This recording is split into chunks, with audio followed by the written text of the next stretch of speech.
Todos estão me ouvindo, tranquilo? Sim, Ok. estamos. Bom dia aqui da cidade Canção, cidade de Maringá. Quem não conhece não sabe o que está perdendo. E a gente convida todos vocês para virem aqui, claro que um de cada vez, mas é um prazer estar com vocês, uma alegria. Obrigado, Pastor Caio, pelo convite de compartilhar um pouco aquilo que é o nosso coração. Eu conheço uma boa parte de vocês, não conheço todos vocês pessoalmente, eu acho que nem todos também nos conhecem, mas Deus está dando essa oportunidade para a gente juntos compartilharmos um pouco as nossas vidas e o nosso ministério. O Israel falou sobre a igreja, a IPI Liberdade. A IPI Liberdade é uma igreja que nasceu de um projeto missionário. Depois de nós darmos um treinamento para um grupo de pessoas na primeira IPI, nós fomos para o bairro evangelizar de casa em casa, formamos os grupos de estudo bíblico, e aí foi um processo onde a igreja existe hoje. Usar aquela carta, o telefone. Posso continuar?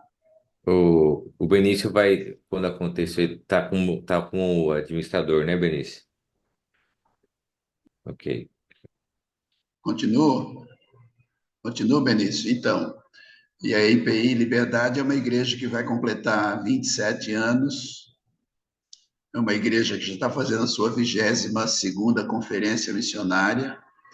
Eu sou alguém que ainda acredito, e acredito muito em conferência missionária, porque eu entendo que é um momento, é um boom de Deus para despertar a igreja, para despertar vocações, um boom de Deus para trazer uma revelação daquilo que é a vontade dele, a razão pela qual ele pegou o próprio filho e colocou como cabeça da igreja. É uma igreja que tem uma visão missionária, tem um DNA missionário, tem várias parcerias com missionários no Brasil e fora do Brasil.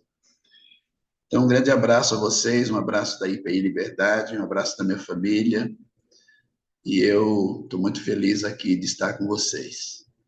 Bom, queria compartilhar com vocês um texto que tem sido de extrema relevância para a minha vida ao longo da caminhada aí. Eu me converti em 1974, depois, em 1986, eu deixei a atividade secular e vim para o ministério. E de lá para cá, a gente tem caminhado nessa visão aí de uma visão de levar a igreja a ser uma igreja cada vez mais missionária. Ah, então, esse texto que eu quero compartilhar com vocês é um texto que tem sido assim de grande fonte de motivação para mim, né, de inspiração no meu ministério, de impulso no meu ministério, nos momentos de luta, momentos de crise, momentos em que a gente está a fim de pendurar a chuteira. Eu acho que só aconteceu comigo até hoje, né? Aquela vontade de pendurar a chuteira em determinado momento. Nunca aconteceu com nenhum de vocês isso, mas é um texto que me ajuda muito nessa continuidade aí da missão. Tá bom? Eu queria convidar vocês, então, não sei se vocês vão abrir, mas o texto está em 2 Reis, no capítulo de número 6. Eu vou ler esse texto e depois nós vamos meditar nele. Disseram os filhos dos profetas a Eliseu: o lugar em que nos encontramos contigo é estreito demais para nós. Vamos até o Jordão e tomemos de lá cada um de nós uma viga e construamos ali um lugar para habitarmos. E disse Eliseu: ide. Então um deles disse: serve-te de ires com os teus servos. E respondeu Eliseu: eu irei. E foi com eles. Tendo eles chegado ao Jordão, cortaram madeira. Enquanto um deles estava derrubando um tronco, o ferro do machado caiu na água. Chamou ele: ai, meu senhor, ele é emprestado. Perguntou o homem de Deus onde caiu, mostrando-lhe ele o lugar, Eliseu cortou um pau, lançou-o ali e fez flutuar o ferro e disse: levanta-o. Então o homem estendeu a mão e o tomou. Esse texto de Segunda Reis fala de Eliseu faz flutuar um machado. Eliseu estava ali com os seus discípulos. E se você ler o capítulo 4, versículo de número 43, você vai ver que era em torno de 100 discípulos. E Eliseu estava nesse contexto com os seus discípulos, e de repente os discípulos, eles começam a conversar com Eliseu sobre as mudanças que eles achavam que precisava acontecer. Nesse texto, eu tiro 3 princípios para o ministério, 3 princípios para a minha vida pessoal, 3 princípios para a gente dar continuidade à nossa caminhada no ministério, no chamado que Deus fez para as nossas vidas. E eu queria compartilhar esses 3 princípios que faz com que a gente renove a visão, faz com que a gente continue, faz com que a gente vá para frente.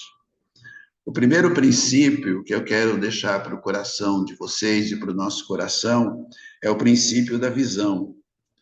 A visão, ela nos impulsiona. A visão, ela faz com que a gente avance. Veja se não é isso que estava acontecendo com os discípulos de Eliseu. Eles estavam morando provavelmente num lugar muito apertado, e era porque eles falaram que era muito apertado, era em torno de 100 discípulos, e eles olham para aquela situação e dizem assim, olha, nós precisamos mudar isso aqui, nós precisamos melhorar a nossa situação. E essa é a visão que os discípulos de Eliseu tinham, a visão de mudar a situação precária que eles estavam vivendo. Então, o primeiro princípio para o nosso ministério, se nós queremos continuar, perseverar, é o princípio da visão. A visão, ela nos impulsiona. A visão faz a gente olhar além daquilo que a gente está enxergando. A visão, ela faz a gente ir além dos nossos limites. A visão faz a gente romper com muitas coisas que muitas vezes estão no nosso pensamento, estão no nosso coração. E aí eu me lembro do apóstolo Paulo.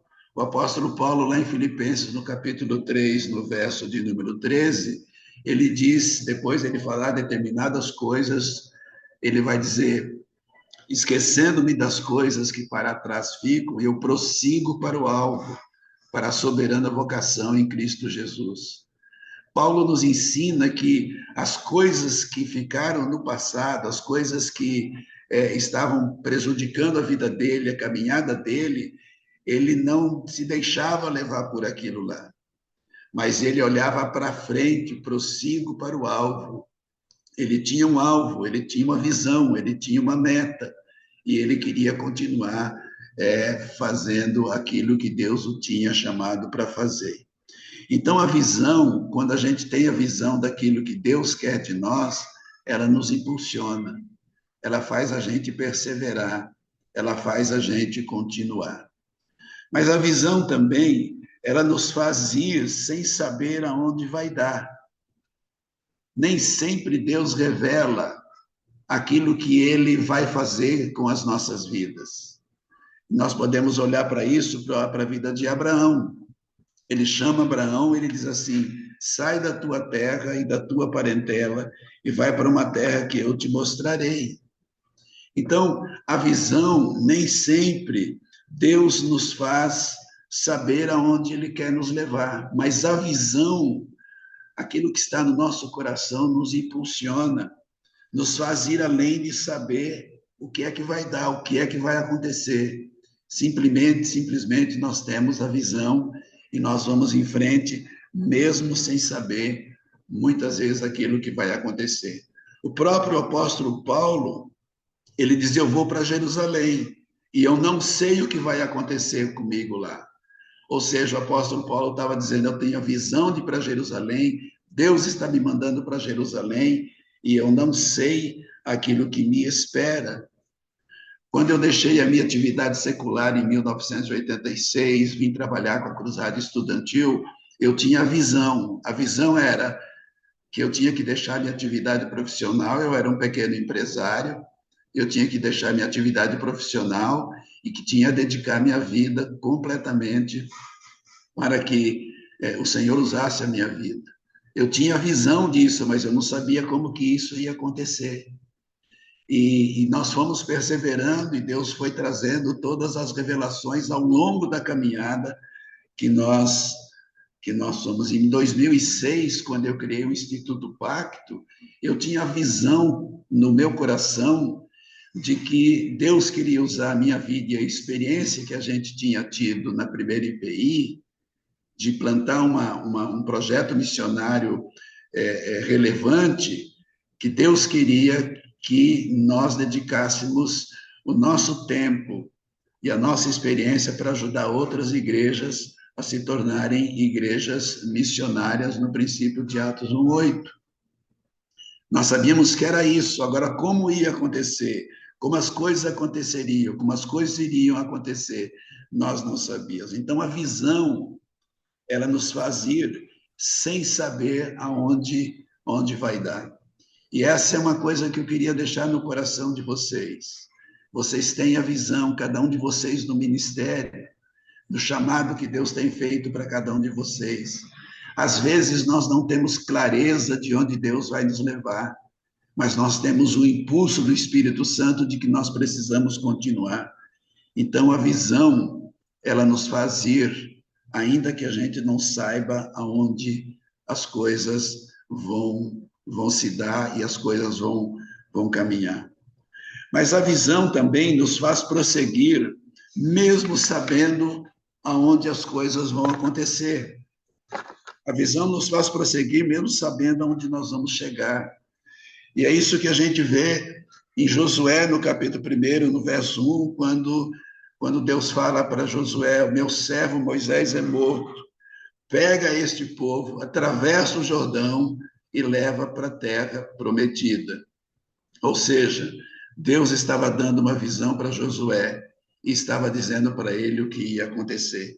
Então, muitas vezes também, a visão, ela nos faz prosseguir, mesmo sabendo aonde a gente onde Deus vai nos levar.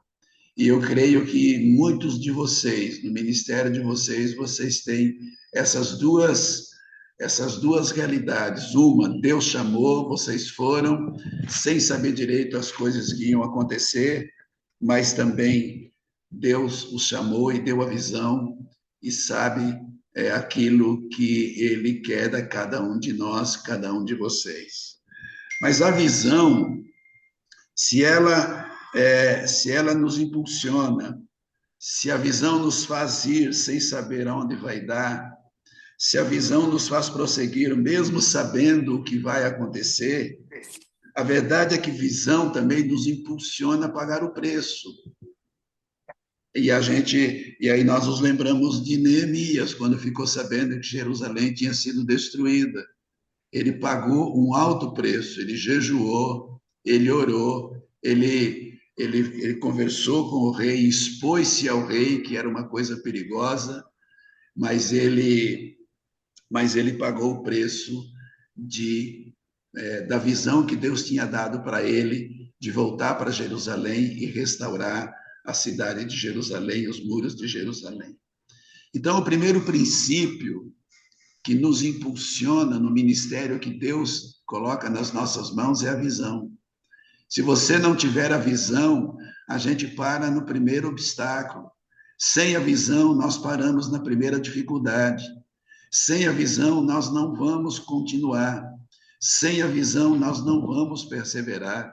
Sem a visão, nós não vamos seguir. E o que os discípulos de Eliseu fizeram? Disseram: olha, nós precisamos mudar a situação. Nós temos uma visão, e a visão é a gente ter um lugar melhor para a gente poder morar, para a gente poder viver. Então, nós vamos sair daqui e vamos para o Jordão e vamos ali construir algo novo para nós. O segundo princípio que eu quero deixar para o nosso coração nesta manhã é o princípio da estratégia. O que os discípulos de Eliseu falaram? Aqui está muito apertado, aqui está muito difícil, nós não estamos cabendo, é muita gente, nós precisamos ir para um lugar aonde nós possamos construir um lugar mais adequado, mais confortável para aquilo que nós estamos fazendo. Então, a gente precisa ter o princípio da visão, mas a gente precisa ter a estratégia. A estratégia, ela nos leva a observar as oportunidades. Quando nós estamos na visão, nós temos que ter a estratégia de como as coisas vão acontecer, dos passos que nós precisamos dar. Então, a estratégia nos leva a observar as oportunidades. Foi isso que Paulo fez lá em Atenas, quando ele chegou lá no Areópago e viu lá os altares para todos os deuses que eles criam, e criam tanto que até levantaram um altar para o Deus desconhecido. E Paulo aproveita essa oportunidade, diz: olha, o Deus que vocês não conhecem é o Deus que eu creio. É o Deus que criou os céus e a terra. Então, a estratégia, ela nos ajuda a observar as oportunidades que Deus coloca diante de nós, para que a gente continue fazendo aquilo que está no coração de Deus e Ele nos chamou a fazer. A estratégia, ela nos leva a superar os obstáculos. A estratégia, ela nos faz pensar.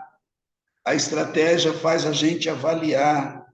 É interessante trazer à memória aquilo que Jesus falou em Lucas, no capítulo 29, 31, quando ele fala assim: um rei, se ele não tem certeza de que ele vai ganhar a guerra, é melhor ele não ir.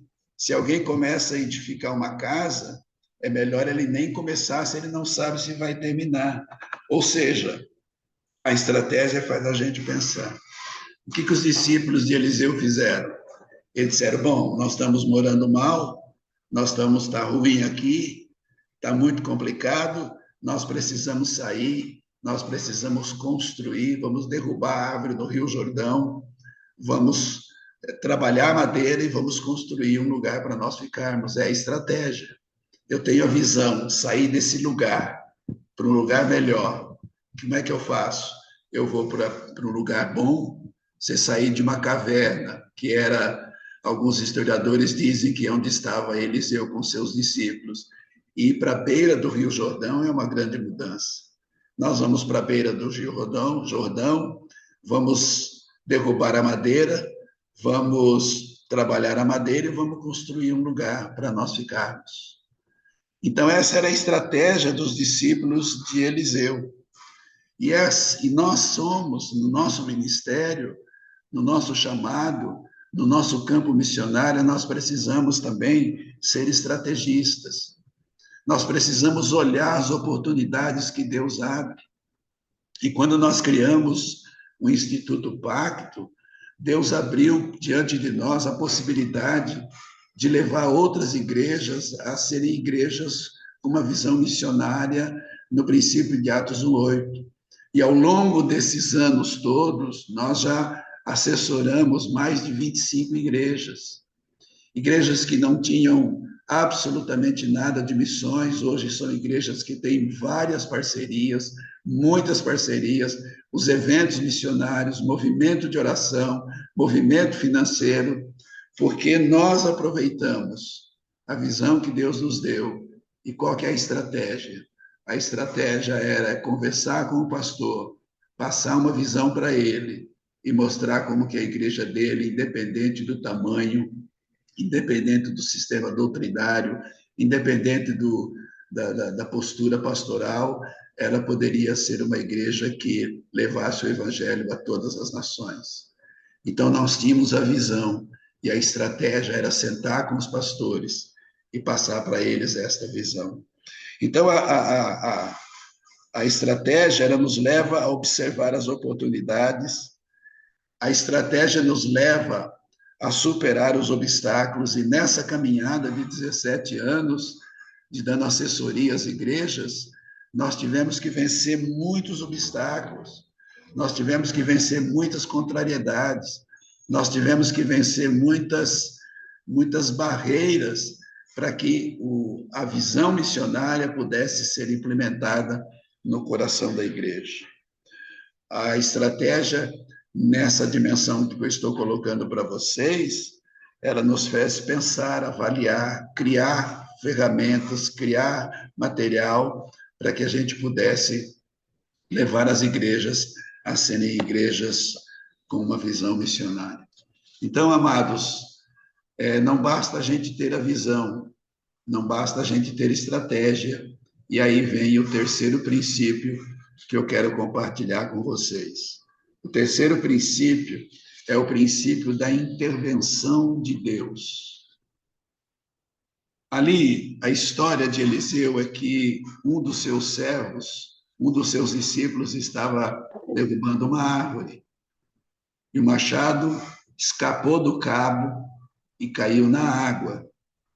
Ou seja, naquele momento, parecia que tudo tinha ido por água abaixo mesmo. Você já parou? Você já teve no seu ministério a experiência ou um momento em que parece que tudo acabou? Em que parece que tudo não vai dar em nada? Em que parece que as coisas não vão rodar, não vão fluir? Não, você já passou pela experiência de que tudo foi por água abaixo? Eu já passei por essa experiência. Alguns anos atrás, eu fiz uma cirurgia de pescoço e eu tive uma prega vocal rompida. Eu tenho uma prega vocal paralisada. Por isso é que você está me ouvindo e achando que eu estou sofrendo. Eu não estou sofrendo por causa da minha voz. Quem está sofrendo são vocês pensando que eu estou sofrendo, mas eu não estou sofrendo. E essa voz rouca, soprosa aqui de locutor de meia-noite é por causa de eu ter apenas uma prega vocal. Eu tenho uma prega paralisada. E os médicos da época disseram que eu ia perder a capacidade de falar. E eu perdi a capacidade de falar mesmo. Eu cantava, a voz sumia, eu começava a falar, a voz sumia. Nós fomos orar, a igreja começou a orar, e eu estou falando porque Deus fez um milagre, e eu lembro o dia que Deus fez o milagre. Foi num dia de ceia, nós estávamos cantando o Tríplice Amém, e quando eu fui cantar o Tríplice Amém, a minha voz saiu perfeita, nítida. Eu acho que foi a única vez que eu cantei afinado na minha vida. E aí, então, naquele momento, eu disse, Deus me curou. Parecia que tudo tinha acabado. Eu não conseguia falar há muito tempo. Tudo tinha ido por água abaixo. E se eu não tivesse a expectativa da intervenção de Deus, certamente nós não estaríamos conversando. Vocês não estariam me ouvindo. Então, o terceiro princípio, queridos, é a absoluta convicção da intervenção de Deus. Sem isso, nós podemos ter a visão, nós podemos ter a estratégia, nós podemos ter a tecnologia, nós podemos ter os recursos, nós podemos ter gente perto, nós podemos ter boas ideias, mas sem a intervenção de Deus, vai ser um correr de ficar com o palmo de língua para fora, olhar para trás e ver que não aconteceu absolutamente nada. E nós vemos, em muitos momentos da vida de Jesus e da vida dos servos de Jesus, nós vemos que nos momentos em que parece que tudo tinha acabado, vem um milagre, vem a intervenção de Deus. Por exemplo, no casamento em Caná da Galileia, se acaba o vinho, acaba a festa, e Jesus transforma a água em vinho. Tudo estava acabando, tudo estava indo para o beleléu. A alegria, a festa, o convívio, estavam todos indo por água abaixo. Mas Jesus vem e a intervenção de Jesus faz com que a festa continue. Nós nos lembramos de Lázaro, tinha morrido 44 dias já no sepulcro, já não Do ponto de vista humano, já não tinha mais condições. A vida tinha se esvaecido ali na vida das irmãs de Lázaro e dos amigos. Mas, de repente, Deus intervém e Lázaro vem para fora e a alegria restaura. A mulher com fluxo de sangue, Moisés no o exército de um lado, Mar Vermelho do outro. Se não tem a intervenção de Deus, eles não teríamos a história escrita. Então, o terceiro princípio para o nosso ministério, o terceiro princípio para a nossa vida, o terceiro princípio, se nós queremos ir longe, se nós queremos andar as milhas que Deus quer que a gente ande, é a absoluta convicção da intervenção de Deus. Sem essa expectativa do milagre, sem essa expectativa da intervenção de Deus, nós não vamos chegar a lugar nenhum. Então, nós podemos ter a visão, nós podemos ter a estratégia, nós podemos ter a tecnologia, nós podemos ter uma secretaria que nos apoia, nós podemos ter os recursos, nós podemos ter o treinamento, nós podemos ter tudo, mas se nós abrirmos mão da intervenção de Deus, nós não temos absolutamente nada. Sem a confiança na intervenção do céu, será um correr sem frutos. Podemos até fazer um grande barulho, mas a glória ficará para o homem e a glória só fica bem em Deus. Ministério sem a intervenção de Deus é a mesma coisa que você tentar derrubar uma árvore só com o cabo do machado. Ministério sem a expectativa da presença de Deus, da intervenção de Deus, do milagre, é a mesma coisa que você tentar derrubar uma árvore só com o cabo do machado. Você vai bater, vai bater, vai bater, vai bater e não vai acontecer absolutamente nada. Mas há uma coisa extraordinária também no final desse texto. É quando Eliseu pergunta para o servo. Eliseu pergunta para o servo, onde é que caiu? E o servo diz, caiu ali, aponta. Eliseu pega um pedaço de pau, uma madeira e joga no lugar e o ferro do machado, ele emerge. E é interessante isso, porque isso tem a ver com a nossa vida. É interessante que Eliseu faz com que o machado ele flua, ele venha para cima. E aí Eliseu diz assim para o servo, agora você pegue ele. Interessante pensar isso, sabe por quê? Será que o milagre não precisava, será que Deus não poderia fazer um milagre completo? Fazer o machado flutuar, o ferro do machado flutuar e clique, entrar no cabo. Poderia ou não? Sim, poderia. Mas pegar o ferro, colocar no cabo e usar esse ferro, esse machado, é comigo e com você. Então eu queria deixar para vocês que estão no ministério, que estão na frente de projetos, eu queria deixar para o coração de vocês esses 3 princípios, porque eles são extremamente motivadores no momento em que o ferro sai do machado e cai ali no Rio Jordão, na nossa vida. É a visão, o princípio da visão. Sem visão a gente não consegue vencer, sem visão a gente não avança, sem visão a gente não vai para frente. Segundo, a estratégia. Como que eu vou fazer para que aquilo que Deus tem colocado na minha vida como visão aconteça? Qual a estratégia? O que é que tem que ser feito? Quais são as oportunidades? E etc, etc. Em terceiro lugar, esse texto me mostra que o princípio da intervenção de Deus, ele é absoluto nas nossas vidas.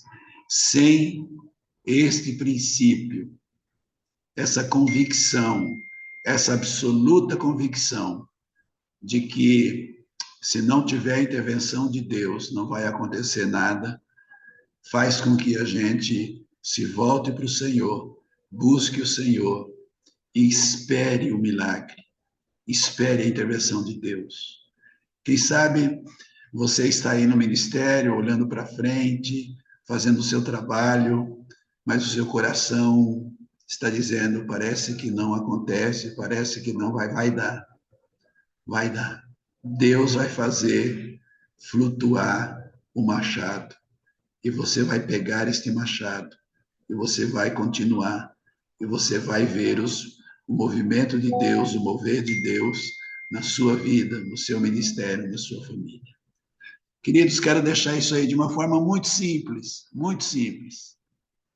mas eu queria que isso fosse fruto da reflexão de vocês. A visão, a estratégia e a intervenção de Deus. Então, que Deus te abençoe e a gente continue firme aí naquilo que Deus tem nos chamado a fazer. Amém? Amém. Amém, Pastor Nivaldo. Agradecer muito o seu tempo e suas palavras. E também colocar, né, nesse momento, alguém quiser comentar ou perguntar, compartilhar. Acho que esse é o tempo. Levante uma das suas mãos, assim como o Luiz. E a gente vai abrir a fila com ele, tá bom? Eu vou colocar a lista de presença no chat agora, enquanto a gente está aqui conversando. Você também pode assinalar a sua presença lá. Pois não, Luiz Pinho? Obrigado, pastor Nivaldo. Muito encorajadora a sua palavra. E eu sou Luiz, eu estou plantando uma igreja aqui em Curitiba, um bairro chamado Santa Felicidade, e estamos há 1 ano e meio com o projeto aqui, né?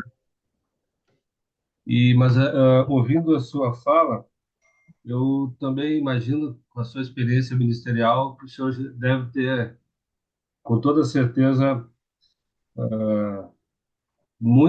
visto muitas intervenções de Deus na sua vida, do seu ministério. Eu até queria pedir para o senhor, na verdade, compartilhar uma ou algumas delas para nos encorajar mais ainda. Alguma que o senhor lembre, que lhe venha à mente, assim? Olha, talvez assim a mais significativa, que foi um momento de cura mesmo, é com relação àquilo que eu já compartilhei, né? Minha prega vocal, né? Isso foi, isso tem alguns anos. Eu tinha um tumor interno, rompeu com o nervo recorrecional e eu não conseguia falar mais. Falava e a voz sumia. E tanto nos médicos, melhores médicos aqui da região do sul do Brasil e o melhor médico em São Paulo que nós fomos, eles disseram: é irreversível, você vai perder a capacidade de falar. Isso acontecia mesmo. E, como eu falei, Deus curou. A prega continua atrofiada, mas o milagre está em eu continuar falando, mesmo com essa prega atrofiada. Então, essa experiência aí nos ensinou de que Deus tinha um plano para as nossas vidas, né? Na caminhada aí, meu irmão, a gente tem várias experiências, né, de algumas viagens que a gente fez para fora do Brasil, na África, no Egito, e onde nós vimos o cuidado de Deus e a graça de Deus sobre as nossas vidas. No ministério, nós enfrentamos já várias dificuldades, né? No sentido de ser barrado em muitas coisas, né? Não num confronto, mas na vida ministerial, né? Então, a implantação da IPI Pensei que ia Liberdade. pintar com cor diferente do lado de fora, de branco. Oxente, que isso? Foi áudio vazado, pastor. Pode continuar. Na implantação da IPI Liberdade, né? Hoje, uma igreja que a gente começou do zero, como eu falei, também enfrentamos algumas dificuldades, depois na continuidade, na construção, do prédio e etc. Mas fomos avançando aí e Deus foi nos dando graça para vencermos todas as dificuldades. Mas sempre tivemos isso no nosso coração. Isso que eu compartilhei com vocês são princípios que eu caminho nesses princípios e eles têm me dado o suporte nos momentos difíceis, nos momentos de lutas, nos momentos de dificuldades aí, tanto no ministério como na vida pessoal. Amém. Leandro, Bom dia, Donivaldo, bom dia, Bom pessoal. dia. Quero só aproveitar aqui essa oportunidade e agradecer a Deus pela vida do pastor Donivaldo. Ele fez parte do nosso processo. A gente, quando atuava, né, no ministério ali, na secretaria, a gente chamava Secretaria de Missões da igreja local. Em muitos momentos a gente teve a oportunidade de ouvir o pastor Donivaldo. Eu me lembro de um momento específico, em 2018, quando eu estava bastante aflito com aquele medo de não viver aquilo que Deus vinha colocando no nosso coração, e eu pude tomar um café com o pastor Nivaldo lá em Maringá. Não sei se ele está lembrado, mas Não foi um lembro. momento precioso. Foi um momento precioso e eu guardo, né? Eu procuro sempre estar nutrindo esse sentimento, né, de gratidão por pessoas que fizeram e fazem parte, né, dessa trajetória, desse caminho que a gente vem percorrendo. Então, eu aproveito a oportunidade para agradecer, professor Nivaldo, né, Fico feliz. pela sua disposição e permanecer. O Instituto Pacto fez diferença, contribuiu para que hoje a gente pudesse estar vivendo. Hoje a gente está aqui em Petrolina, pastor. Estamos Sei. trabalhando aqui no projeto de plantação aqui. Você é de onde? Vim de Rolândia. Ah, Rolândia. Agora sim, agora sim. Agora Lembrou, né? sim. Agora sim. E eu agradeço. Deus continue te abençoando, bom te ouvir. Né? E, Deus te poxa, guarde que em nome de legal. Jesus. Pô, que legal, rapaz, te ver e trazer a memória, né? Agora você falando de Rolândia e tal, aí a gente vai puxando. Poxa, estou feliz Amém. mesmo de te ver, viu? E é Valeu, interessante pastor. assim, irmãos, no ministério é assim, né? De vez em quando Deus coloca uma balinha na nossa boca, né? E Ele coloca essa balinha para dizer, continua, continua. Porque se Ele deixasse a gente ver tudo que Ele faz usando as nossas vidas, a gente poderia ficar muito metido, né? Então Ele não deixa ver. Nessa dimensão aí, a semana passada eu fui visitar um projeto social, que a gente está muito envolvido com projetos sociais também aqui em Maringá. Nós fomos visitar um projeto social de um rapaz que faz um trabalho extraordinário numa cidade aqui perto de Maringá. O nome dele é François. E ele disse, Nivaldo, isso aqui, ó, que você está vendo, tudo isso aqui que você está vendo, é fruto das nossas idas nos congressos de missões lá da primeira IPI. Então, de vez em quando, Deus põe uma balinha na nossa boca e fala assim, vai em frente. Estou feliz por te ver. Obrigado, pastor. Deus continue te Amém. abençoando aí, viu? Amém. amém. Que bom. Bom ouvir esses testemunhos, né? Lira, meu amigo. Deus abençoe. Pode falar. Bom dia, prazer conhecer o pastor Nivaldo, não conhecia. Eita. Pastor, você falou sobre milagre, eu entendi isso, porque estratégia, visão, eu acredito que cada um aqui está sendo assessorado pela Sim. secretaria, essa nova fase da secretaria, né? Muitos daqui participam de congressos de plantação de igreja, CTPI e outros, né? Mas o que me chamou a atenção foi o terceiro item, assim como o Luiz Pinho observou, né, a intervenção de Deus. Para mim, isso, o senhor está falando sobre milagre. Sim. A minha pergunta é a seguinte: nós, presbiterianos, Nós damos bastante ênfase no ide pregai o evangelho a toda criatura, quem crer e for batizado será salvo, quem porém não crer será condenado. E eu nunca vi, num púlpito presbiteriano independente, o versículo 17. Esses sinais seguirão os que creem. Em meu nome falarão novas línguas, pegarão serpente, tomarão veneno, porão a mão sobre os enfermos, eles serão curados. Por que a gente não vê esses sinais? Seria por falta de obediência no ID?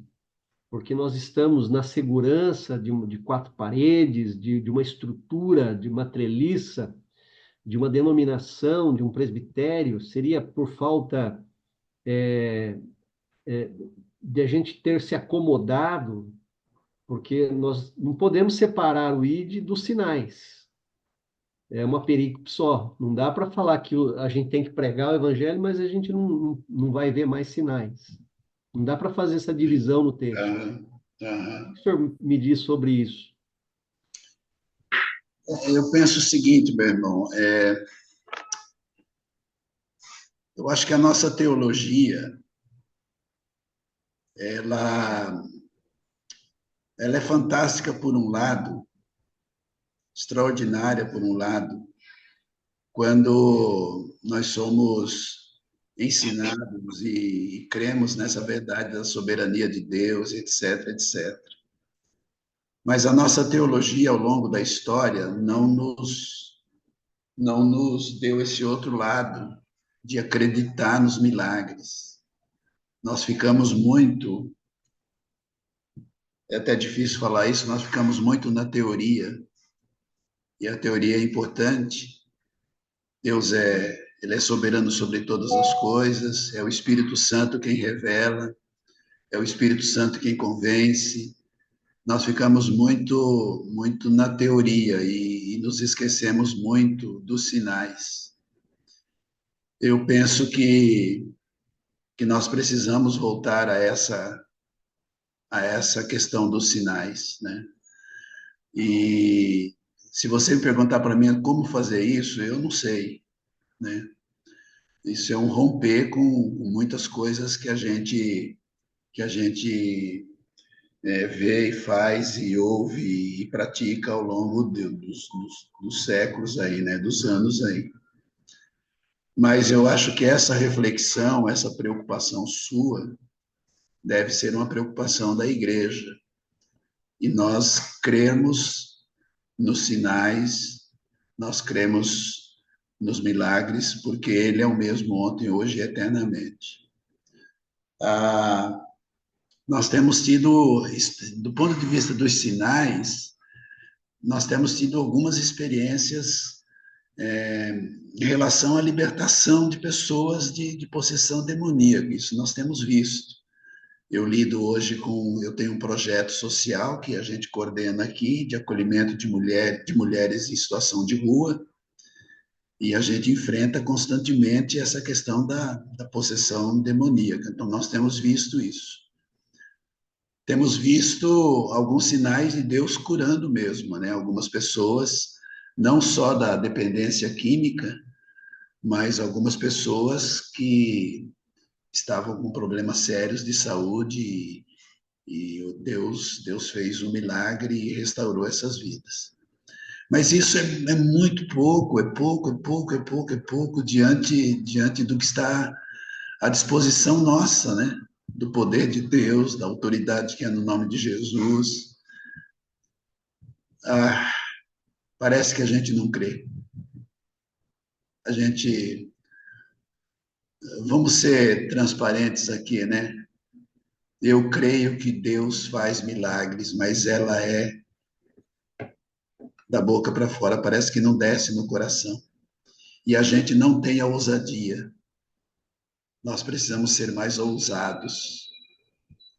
Não no sentido de fazer as coisas da maneira como as pessoas estão fazendo aí, de jeito nenhum, em absoluto. Fazendo coisas, né? Mas nós temos a graça de Deus, a unção de Deus, nós temos a autoridade que é no nome de Jesus, nós só precisamos usar com mais discernimento e com mais fé a respeito disso. É como se eu tivesse uma grande ferramenta para a solução de muitos problemas. Se eu usar essa ferramenta, vai solucionar muitos problemas e a gente não usa, porque a gente não está acreditando nela. Então, nós temos que ser sinceros. Eu estou falando do meu coração agora, a minha sinceridade. A nossa fala de que nós cremos no poder de Deus, ela tem muito mais uma retórica do que uma convicção. Estou falando de mim. Acho que é isso. Tem jeito de falar pela denominação. Agora, se cada um de nós começarmos a rever isso, né? A sermos mais ousados em Cristo Jesus, quem sabe muita coisa pode acontecer, né?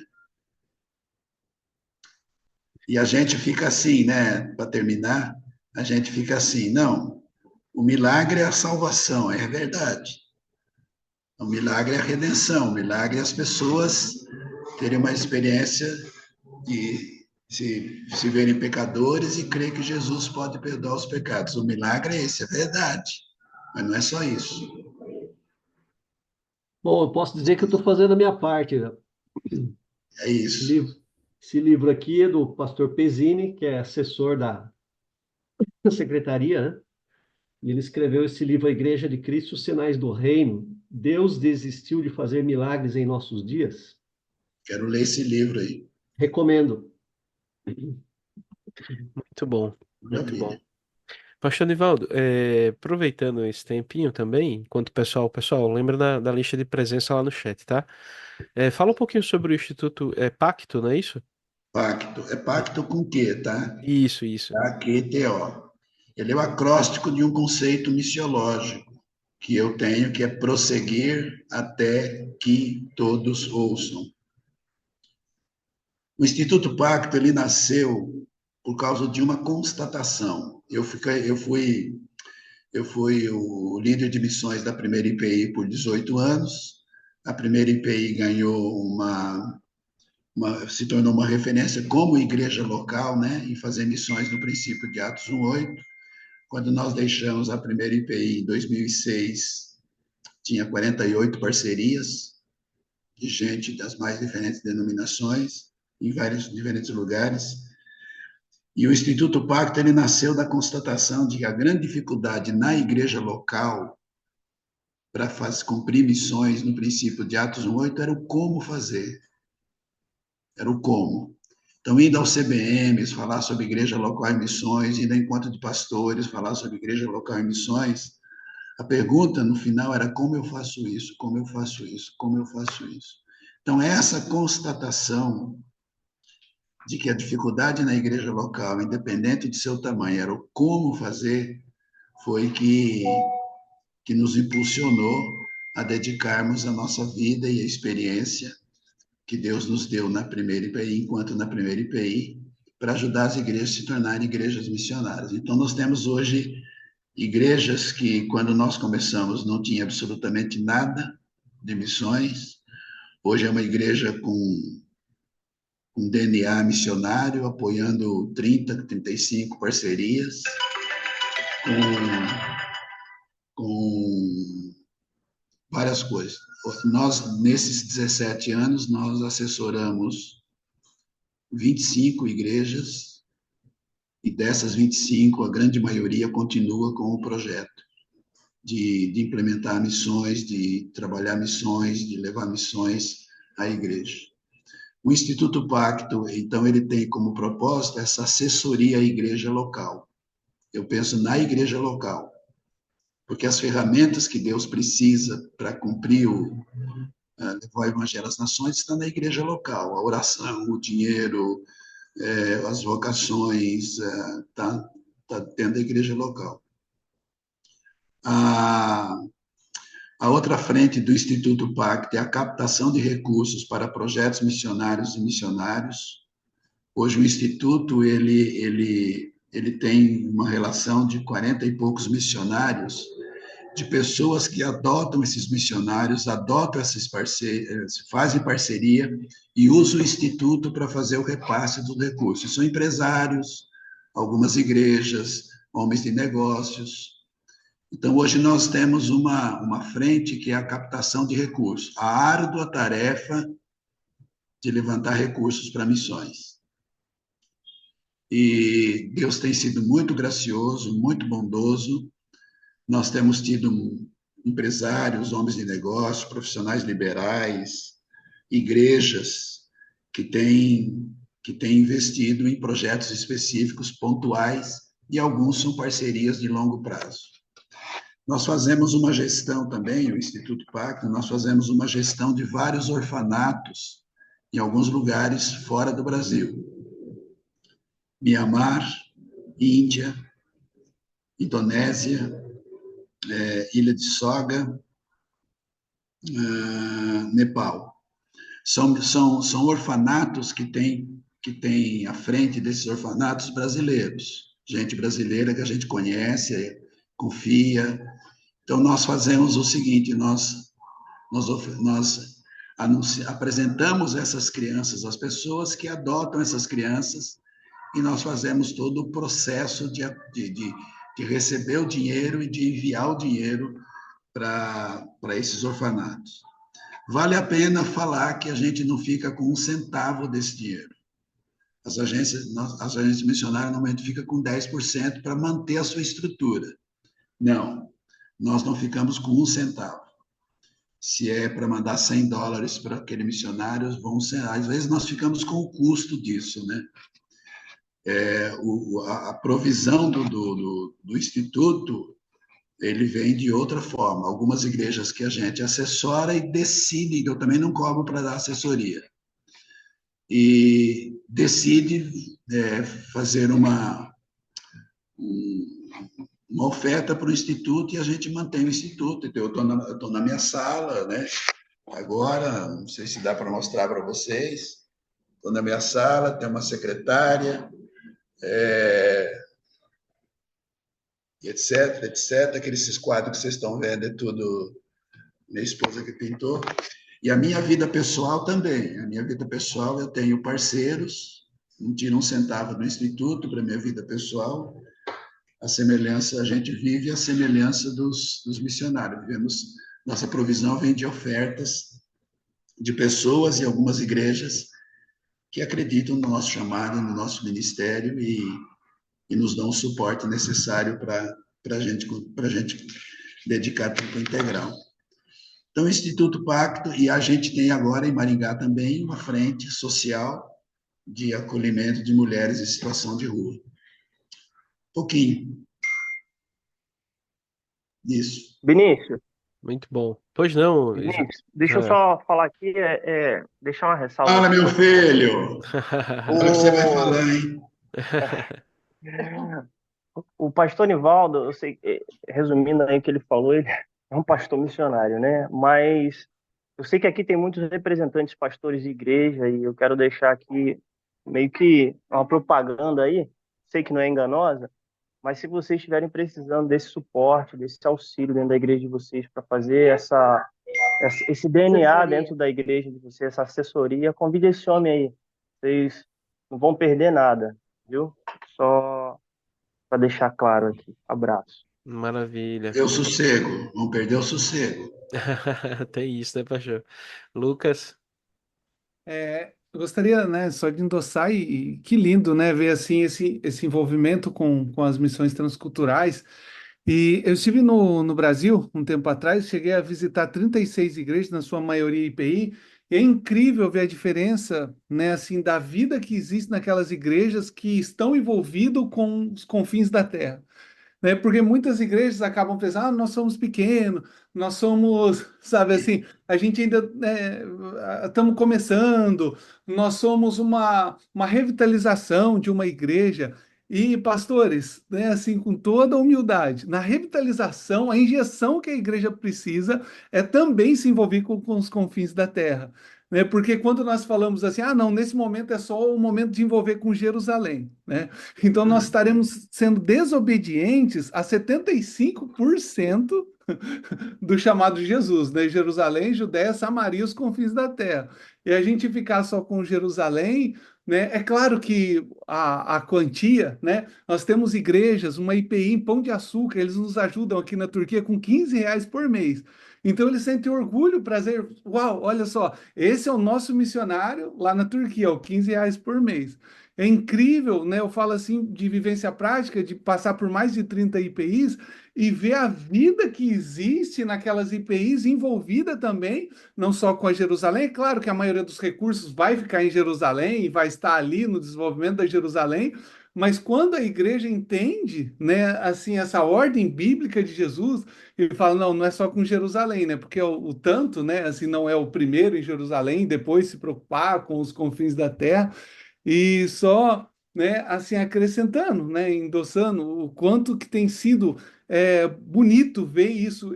Só um testemunho aqui para encerrar, eu estava numa IPI e um irmão, um senhor já de idade, ele falou assim, a vida toda eu nunca ofertei, eu dava o dízimo aqui nessa IPI, mas eu sempre entregava a oferta na Assembleia de Deus, porque lá eles tinham missões transculturais, mas a IPI aqui não tinha.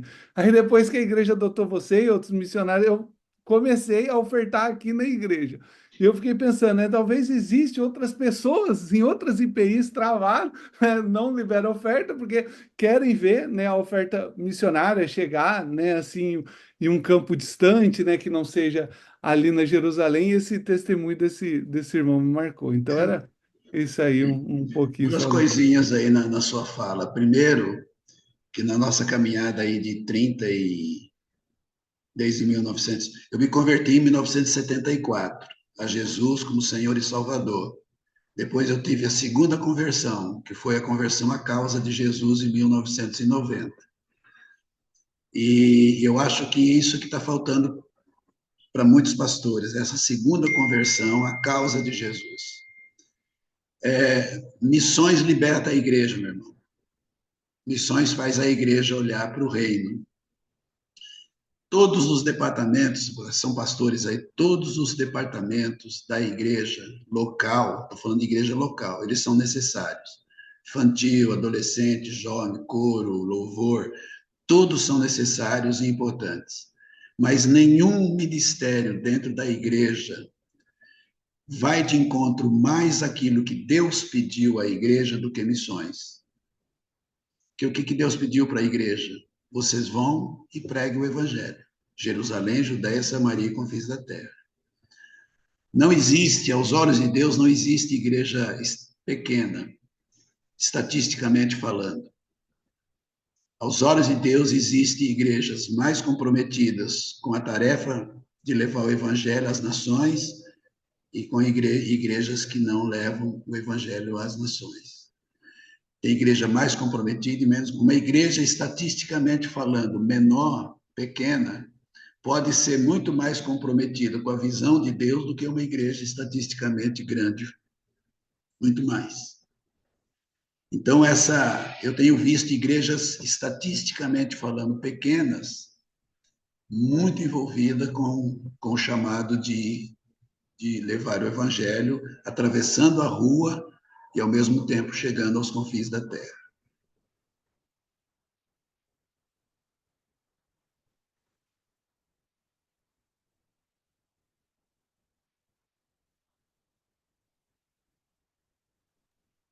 Pronto? Amém.